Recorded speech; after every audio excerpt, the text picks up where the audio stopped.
riagenderete gucengerwa nigo bari bare no boremana barabo batatigiri magega aseaba omugoko manene gochiase eskuru ya Kisii Vocational Rehabilitation Center iyo yabage kugokera amaigiro naboigo obosemia ububanyora kurwase ekyombe kemo kimanyikante na Forever Africa Power Dada aboigo baba kubwatoka obokonyi bwebintu au gati yabo ebitamba byobochenu chitishu cyanga cinge naboigo endagira nanya nabonigo omu manager abwe kyombekyo abagakurwo kubure bucyasa bayibori ari nabo bwate abana bari no barema kubasokya iro babe bagoswase skureyo babe bakonyora obosemya gusejisemi cyo kubakonya asama tukaribusyo muri keito Josephat Amisi norwoti urasubwikirano Echinga ki ensengi menane kwa bagi gochengera litukulio kwenana obasemya no bumanyi igoro y'uburire bw'obongo nigo abantu bali bamenyete amono bolema batanyara ko baba gotigwa isiko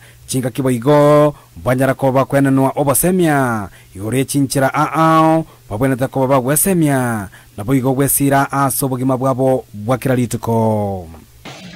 Kisii Vocational Rehabilitation Center is a vocational institution for the physically challenged group of people. A group of people who are on wheelchair, they are on crutches, or they are walking in a way that's not on the normal way they are walking. Tumekuja hapa to celebrate World Mental Health Day, and the theme for the World Mental Health Day is about human is a universal right.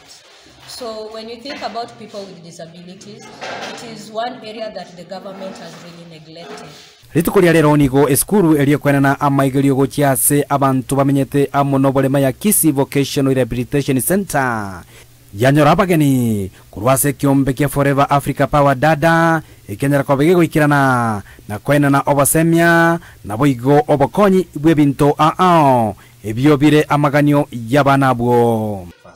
And the needy students, they have done well to come and support them, especially girl child, the sanitary pads, and also the physically challenged group of people. Some got these problems through accidents, and or we call it as a group. There's a problem called fistula for the elderly group of people.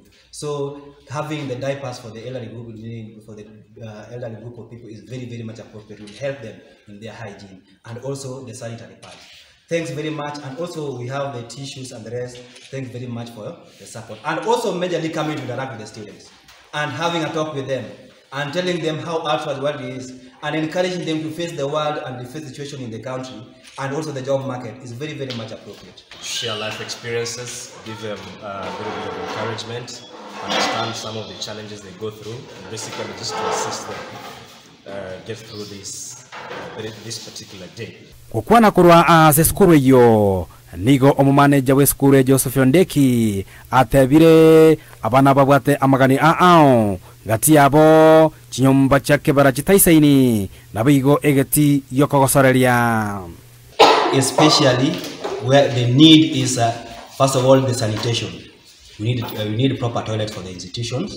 Yes, we have which is available, but we need to expand that because our level, our playing field need to be levelized. You know, physically disabled do not need to play in a rugged area. Second reason why integrating them is for support, because always the assistance is not always enough, especially the support staff is not enough by the government. So these able-bodied group of people are helping them. Niko bono ababwatani aubeke ombegia Forever Africa Power Dada banyareko bakuburia serikali county ya Kisii na boyo kubatira namwe na serikali nene kwaneke banyareko bakoleta abokonyi boisaine gocha seskuru yo nagosira abana bagenderete amone chisemi cyabo asaboigo omumanager yo anyareko bagakuburia abana bonsi bali bamenyete amono bolema banyareko bagwesokya eli banyareko bakonyora amaigelio ayakwenanwa seskuru yo. One institution that has been left out, and we are appealing so much for any well-wishers out there, kindly come and help our people. They need our support. We have this sweater here that has been knitted by one of them, all right? You see it's a very good product, very good quality. If this can find its way to the market, and then those funds can be used to improve their lives, then that would be a good thing. That is where we require assistance as well. It's just not about people over there now. They have talents that need to be tamed and help them make and earn a living. and our fees is always affordable. Kuripoti gĩtasĩni kĩa Ndizi TV kuri kaunti ya Kisii, Literane Josephat Hamisi.